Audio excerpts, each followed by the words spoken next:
واستعينوا بالصبر والصلاة وإنها لكبيرة إلا على الخاشعين الذين يظنون أنهم ملاقو ربهم وأنهم إليه راجعون.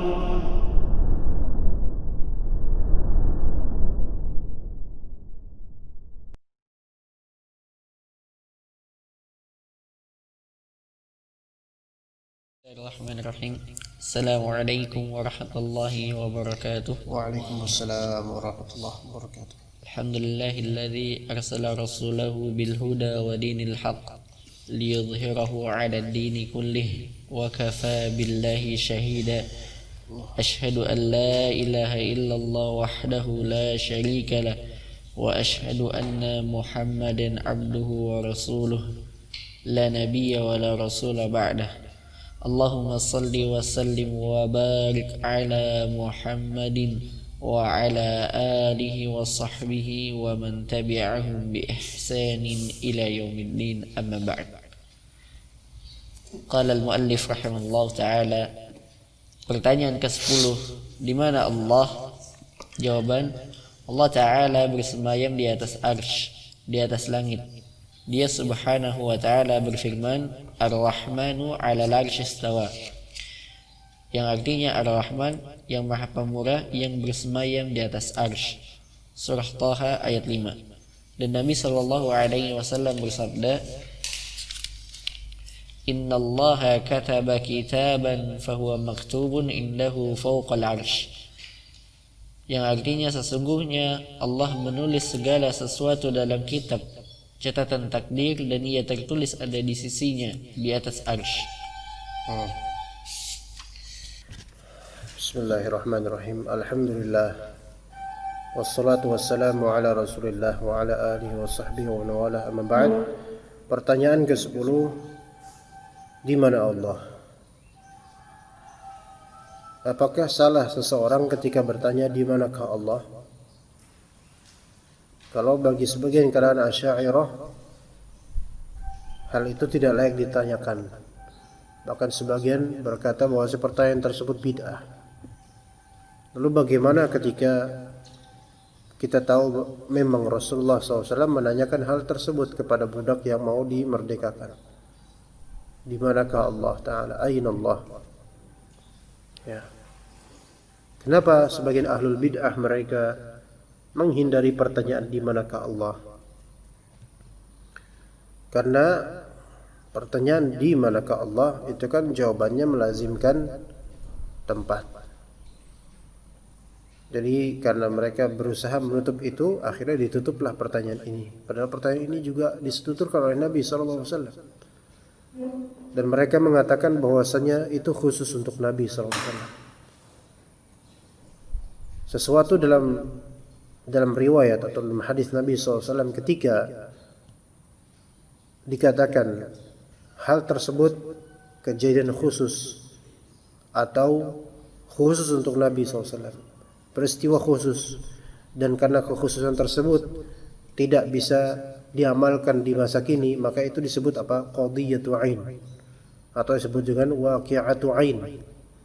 Istilahnya dalam usul fikih namanya qadiyatu ain atau waqi'atu ain. Masalah ain untuk itu, masalah untuk saat itu saja. Ya. Sebagaimana ada kasus tentang penyusuan dewasa, itu sebagian ulama mengatakan itu qadiyatu ain. Ya, dan beberapa hal, ya. Tapi untuk menentukan itu qadiyatu ain atau waqi'atu ain yang tidak bisa diambil istinbatnya untuk dicerminkan amalannya sekarang, itu juga butuh keilmuan. Dan juga butuh dalil juga untuk menutup itu supaya tidak diamalkan sekarang. Nah, perkataan Nabi SAW kepada jariyah tersebut, budak perempuan tersebut, Aina Allah, mereka klaim itu hanyalah khusus untuk Rasulullah saja. Sehingga kita tidak boleh bertanya tentang Aina Allah. Maka kita katakan, apakah Aina Allah? Di manakah Allah? Ini bab akidah bukan? Iya, bab akidah. Apakah bab akidah ini hanya urusannya Rasulullah SAW saja dan kita tidak boleh meyakininya? Nah, ini dia. Maka kita katakan bahwasanya di manakah Allah, itu pertanyaan yang boleh-boleh saja kita tanyakan. Ya. Untuk ta'lim dan ilm, bukan untuk menantang, untuk ta'lim, mengajarkan, dan untuk ilmu. Kemudian jawabannya apa? Di manakah Allah? Jawabannya harus sesuai dengan maksud dari pertanyaan. Di manakah Allah? Di mana Dia? Secara zat. Bukan secara keilmuan dan kekuasaan. Itu maksud pertanyaannya. Ya, jadi pertanyaan aina Allah? Di manakah Allah? Yaitu di manakah Allah secara zat. Dirinya di mana? Bukan dimaksudkan dengannya di manakah Allah dari segi ilmu atau kekuasaan. Ya. Bukan itu maksudnya. Maka jangan salah dalam menjawab. Di manakah Allah? Itu pertanyaan tentang di manakah Allah Ta'ala, Allahnya. Maka dijawablah fis sama. Ya. Kalau di manakah Allah itu maksudnya adalah kekuasaan Allah di mana aja, terus jariah tersebut menjawab fis sama, batil, salah. Karena kekuasaan Allah Ta'ala dimanapun terhadap seluruh makhluknya gitu loh. Bukan fis sama doang. Ya kan? Nah, kita jadi paham sekarang aina Allah maksudnya di manakah Allahnya gitu. Maka jawaban yang sahih adalah fis sama atau Allah 'alal 'arsy. Khalas. Selesai dah, khalas. Sekarang kita menemukan orang awam kemudian, dan kita juga orang awam, kita tanya di manakah Allah? Mereka menjawab Allah di mana-mana. Zahirnya ini kufur. Karena zahirnya ini apa? Melazimkan Allah Subhanahu wa taala berittihad terhadap makhluknya. Yaitu melebur dengan makhluknya karena Allah di mana-mana. Ya enggak? Tapi yang perlu dipahami di sini, kita husnudzon kepada orang tersebut. Kepada orang awam tersebut. Bahwasanya dia mengimani Allah Ta'ala di atas segalanya, itu satu. Dan dia menjawab Allah di mana-mana ini maksudnya bukan Allah secara zat di mana-mana. Melainkan yang dia fahami Allah di mana itu kekuasaan Allah di mana, yaitu Allah berkuasa di mana-mana, kekuasaan Allah Subhanahu wa taala. Itu kalau kita mau husnudzon ya. Tapi perlu ditekankan lagi bahwasanya Allah Ta'ala di atas langit, di atas arsy. Ya, jadi memahami di manakah Allah, ya, itu penting. Jangan di manakah Allah, kita nanyanya tentang Allah Ta'ala, kemudian dijawabnya bukan tentang Allah, tapi tentang kekuasaan Allah. Di manakah Allah? Allah Ta'ala dekat denganmu, lebih dekat daripada dengan urat nadimu. Ya benar juga, ini dalam ayat di surat Qaf, sahih. Tapi bukan itu maksud kita gitu loh. Ya. Tapi yang lebih buruk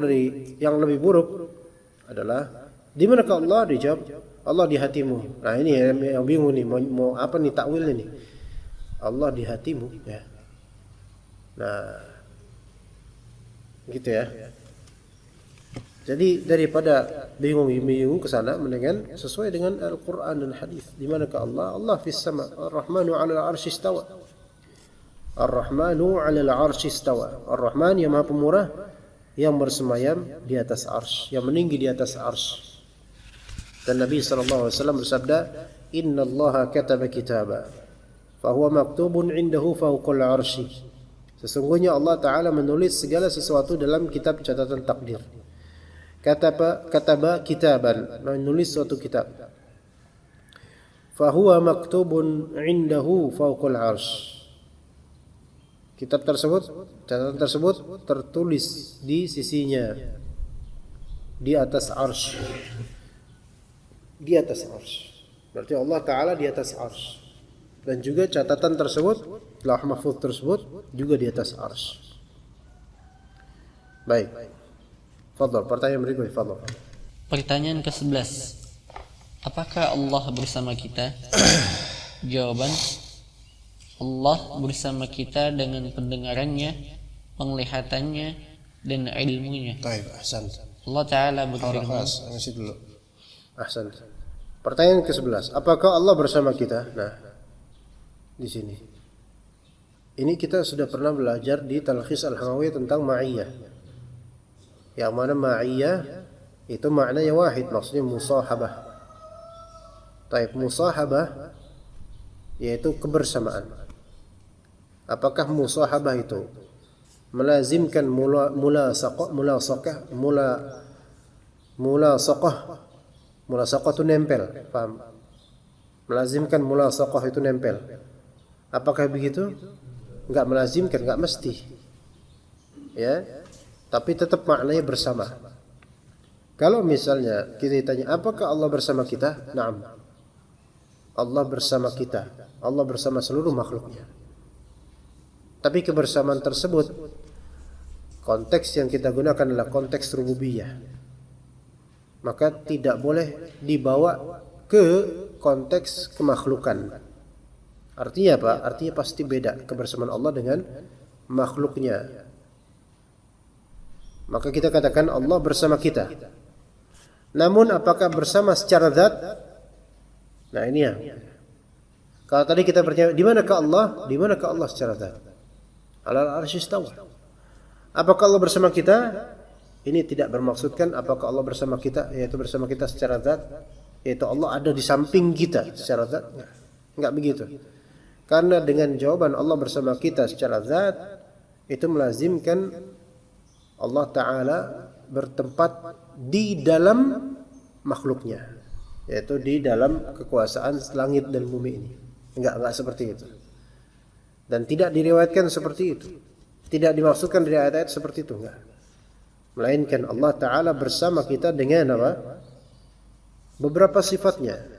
Dengan pendengaran Allah Subhanahu wa Ta'ala bersama dengan kita.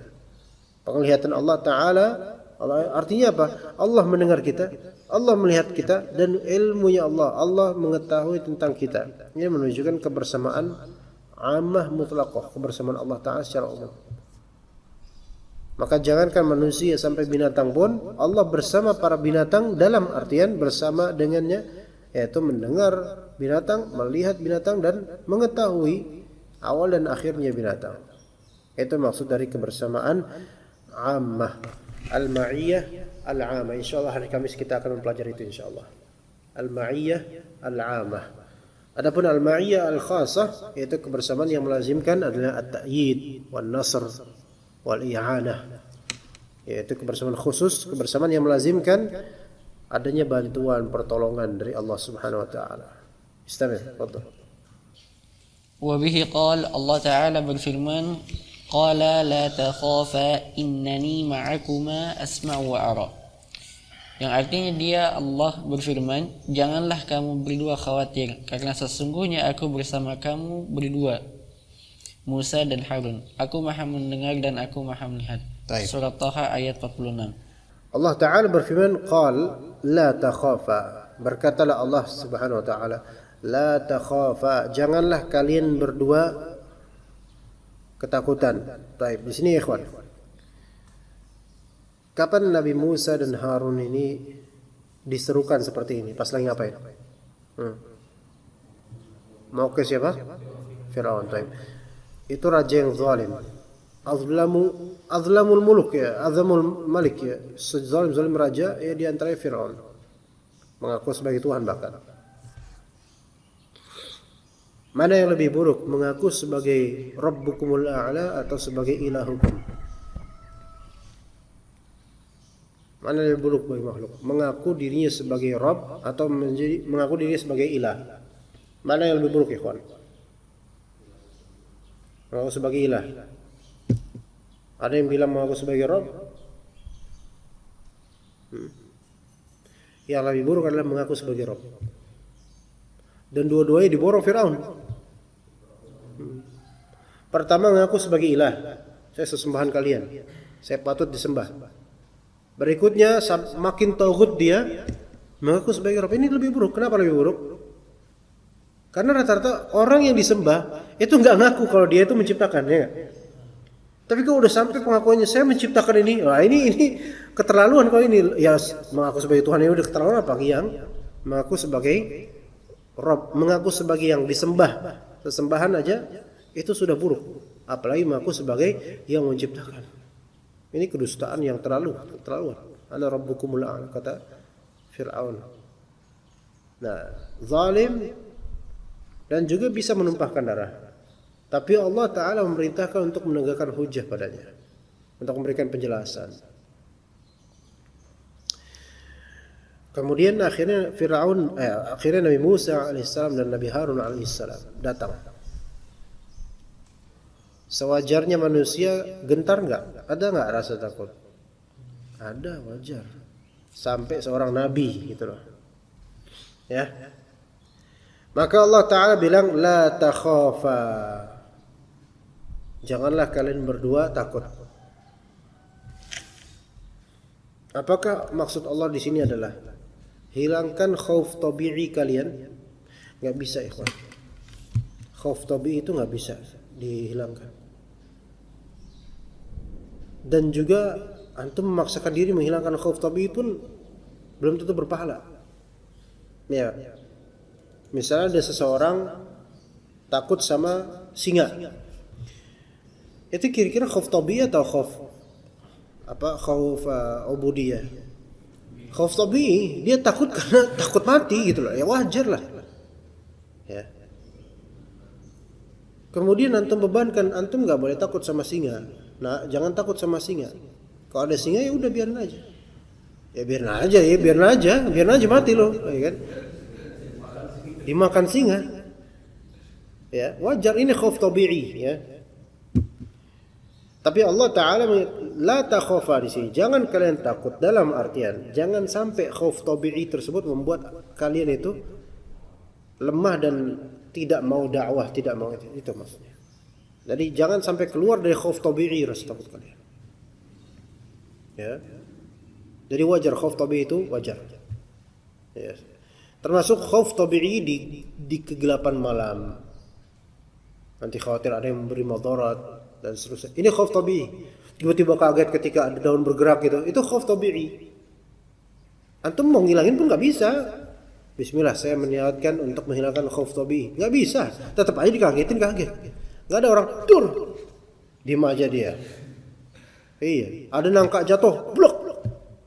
Diam aja. Datar aja hidupnya itu. Iya.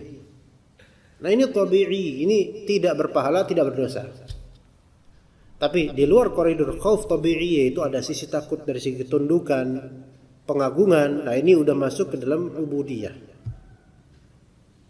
Maka jangan sampai di sini takut kepada Fir'aun karena dia itu besar, agung, layak untuk diagungkan, enggak. Ya. Tapi takut akan madarat dan dorornya dia. Nah ini wajar. Ya, seseorang khawatir dirinya kena COVID. Wajar, khauf tabi'i. Tapi kalau sampai kemudian dia enggak mau ke masjid, ya, hal-hal yang sebenarnya enggak logis gitu dia. Sampai enggak mau ke masjid, kadang enggak mau salaman, kadang atau salam corona ini. Apa? Anda nggak setuju dengan sebutan salam corona, sangat nggak suka dengan sebutan itu, sebelan dengannya. Salam corona apa? Nggak ada salam corona, nggak ada salam. Ya, fadl kalau antum menyentuh gitu fadl, tapi menyebut itu salam corona sebel banget dengannya. Kayak muhdatsat apa gitu yang salam corona. Nyebelin banget dengannya itu. Anda nggak suka banget. Itu kan virus. Corona itu buruk gitu loh. Salam corona, salam virus. Apa coba? Iya. Nah, khauf sampai kemudian membuat kita enggan dari ibadah yang harusnya itu wajib, maka ini enggak. La takhafa. Jangan sampai rasa takut kalian kepada Fir'aun itu menjadikan kalian tidak mau menuruti perintah Allah untuk berdakwah kepada mereka. Begitu, la takhafa. Ya. Nah, ini tafsiran tentang khauf di sini perlu diperhatikan. Karena khauf tabi'i itu susah, nggak bisa dihilangkan. Dan khauf tabi'i seseorang berbeda tingkatan. Adakah orang sudah terbiasa di kegelapan, maksudnya di jalan gelap, khauf tabi'i terhadap kegelapan mulai terkikis. Artinya pemberani dia. Beda sama orang yang nggak pernah keluar malam, ya kan? Baru mati lampu sedikit, mati lampu, wow, dia langsung, ya itu wajar khauf tabi'i dia. Tapi kalau sampai kemudian ada mindset pikiran setan nanti banyak, nanti ada pocong datang, ini udah mulai nih. Di luar dari khauf tabi'i kalau udah ini. Ya. Qala la takhafa, janganlah kalian berdua takut. Innani ma'akuma asma'u wa ara. Aku bersama kalian berdua asma', mendengar dan melihat. Di sini ada 3 sifat berarti ikhwan. Innani ma'akuma. Pertama sifat ma'iyah. Ya. Sifat ma'iyah. Ma'iyah ini sifat zatiyah atau bukan? Ma'iyah bisa sifat zatiyah, bisa juga sifat fi'liyah. Untuk ma'iyah ammah ini zatiyah. Maksudnya zatiyah gimana? Allah selalu tersifati dengannya.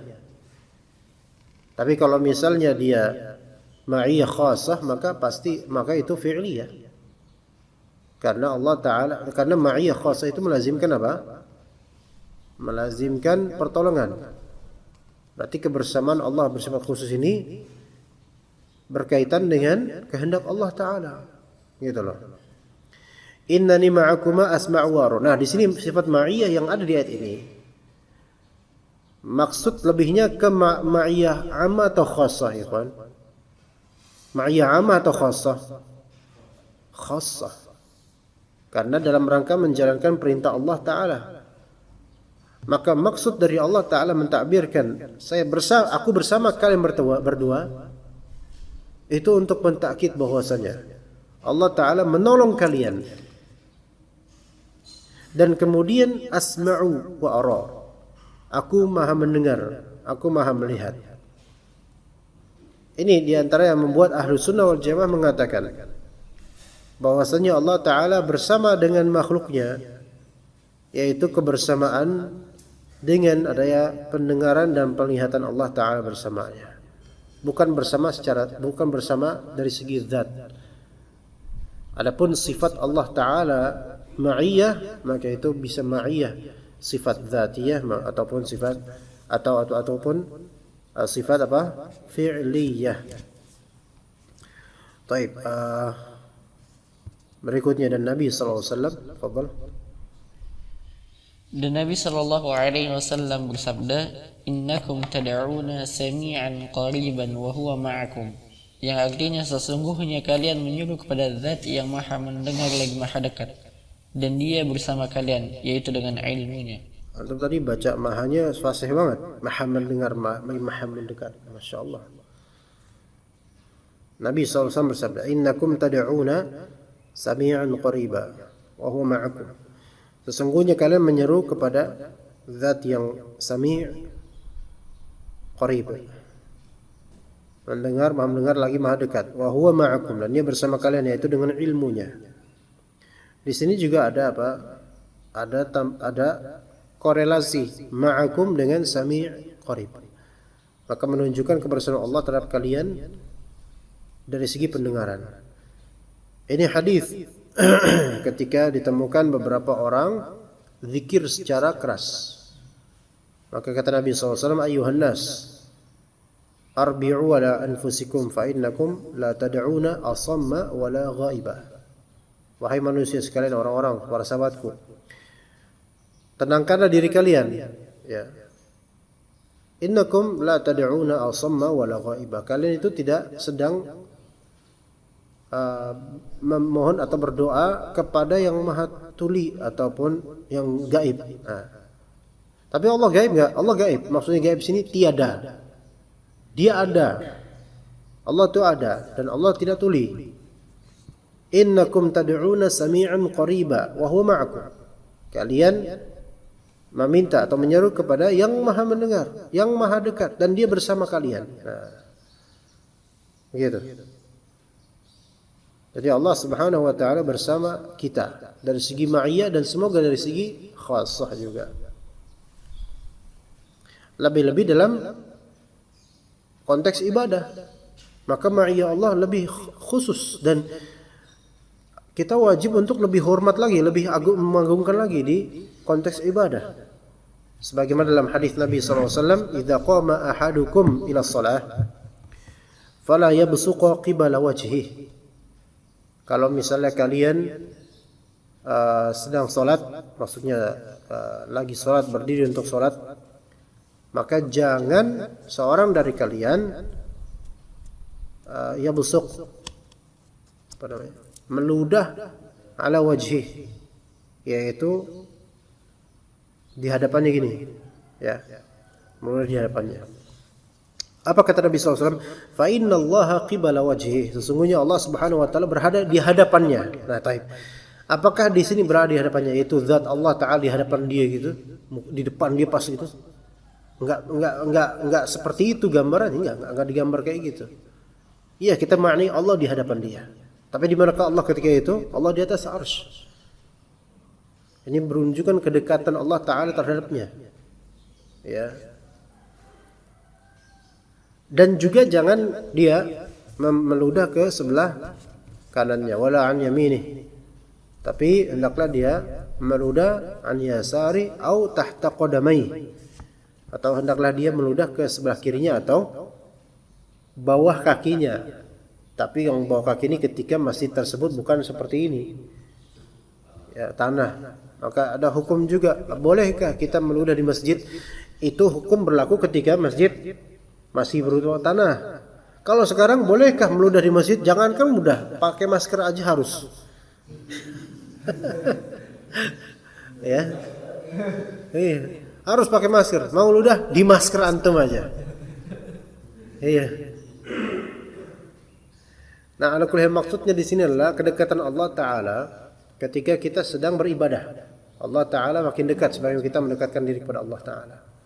Juga hadis-hadis lainnya. Ya, panas Pak. Oh, silau. Ngadep ke sana aja Pak. Enggak apa-apa. Iya. Nah, ma'iyah di sini ma'iyah khassah. Maka semakin dekat kita kepada Allah, Allah semakin mendengar kita. Maksudnya semakin mendengar di sini bukan berarti kebaikan pendengaran Allah Taala itu ada penurunan derajat atau lebih bagus lagi, enggak. Bukan dari segi itu. Tapi dari segi Allah Taala semakin membantu kita dengan dengarnya itu, ya. Wallahu a'lam. Itu maka Allah bersama kita. Naam, Allah bersama kita dengan pendengarnya, penglihatannya dan ilmunya. Itu dulu deh, jawab ke orang awam seperti itu aja loh kalau orang awam nanya. Enggak usah dulu dikatakan ma'iyah amma ma yakhassa, itu nanti dulu. Kalau orang awam atau orang umum menggali kemudian kayak gimana sih kebersamaan Allah, baru kita kemudian ajarkan ma'iyah ammah dan ma'iyah khassah. Iya, begitu ya. Wallahu a'lam. Cukup sampai sini insyaallah. Tapi ini dikit lagi nih Mbak faedah tauhid. Kira-kira gimana? Rafi, menurut kebijaksanaan antum gimana?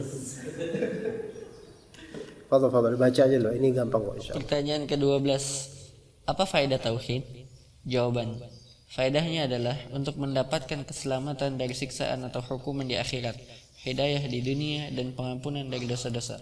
Allah Subhanahu wa taala berfirman, "Alladzina amanu wa lam yalbisu imanahum bidzulmin ulaika lahumul amnu wa hum muhtadun."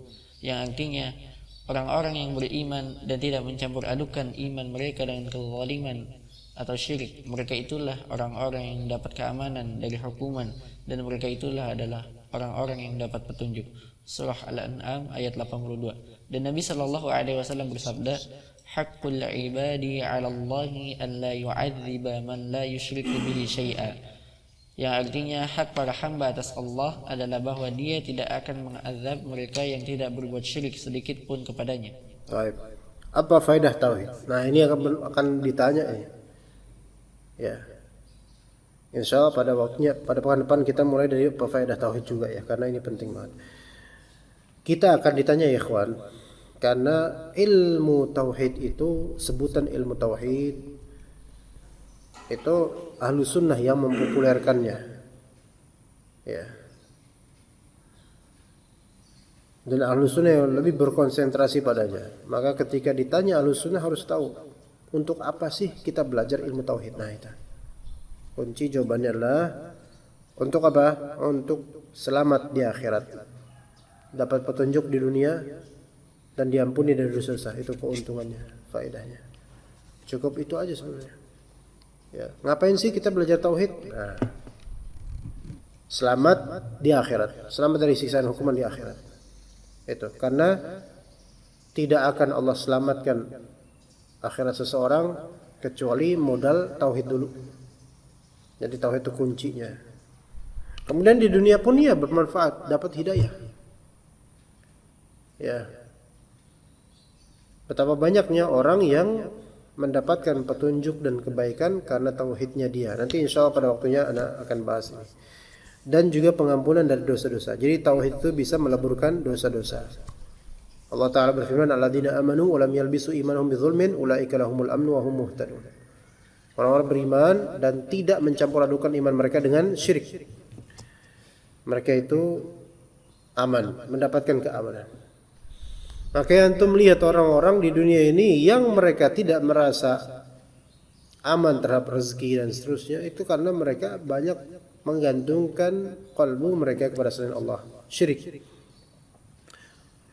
Dan orang yang paling tenang adalah ahlu sunnah. Ya, paling tenang adalah ahlu sunnah. Namun orang yang paling merasa tidak aman terhadap azab Allah, ahlu sunnah juga gitu. Gimana Pak? Bagus ya. Orang yang merasa aman dengan syariat Allah Ta'ala, ahlu sunnah. Dan orang yang paling khawatir terhadap azab Allah, ahlu sunnah. Iya. Sebaliknya, orang yang merasa tidak secure di dunia ini, musyrik. Dan orang yang merasa aman dari makar Allah dan azabnya, musyrik. Ya. Dan ketidak merasa nyaman dengan ancaman azab Allah itu melazimkan kita mendekatkan diri kepada Allah sehingga merasa nyaman. Fafirru ilallah. A'udzu bika minka. Allahumma musta'an. Lupa doa sebelum tidur. Ada doa Allahu Akbar. Yaitu saya berlindung kepada engkau dari engkau. Berlindung kepada Allah Ta'ala dari murkanya Allah Subhanahu Wa Ta'ala. Itulah al-sunnah wal jamaah. Ya, taib, al-kulli hal. Dan mereka itulah orang yang mendapat petunjuk. Nabi SAW bersabda, haqqul ibadi ala Allahi an la yu'adziba man la yushriku bihi syai'an. Hak para hamba atas Allah Ta'ala adalah bahwa Allah Subhanahu Wa Ta'ala tidak akan mengazab mereka yang tidak berbuat syirik sedikit pun kepada Allah Subhanahu Wa Ta'ala. Ya. Mungkin untuk kajian ini insyaallah kita cukupkan sampai sini. Jazakumullah khair jazaa wa barakallahu fi ulumikum jami'a. Wa sallallahu ala nabiyyina Muhammad wa ala alihi wa sahbihi ajma'in. Subhanakallahumma bihamdika asyhadu an la ilaha illa anta astaghfiruka wa atubu ilaik. Assalamu alaikum warahmatullahi wabarakatuh.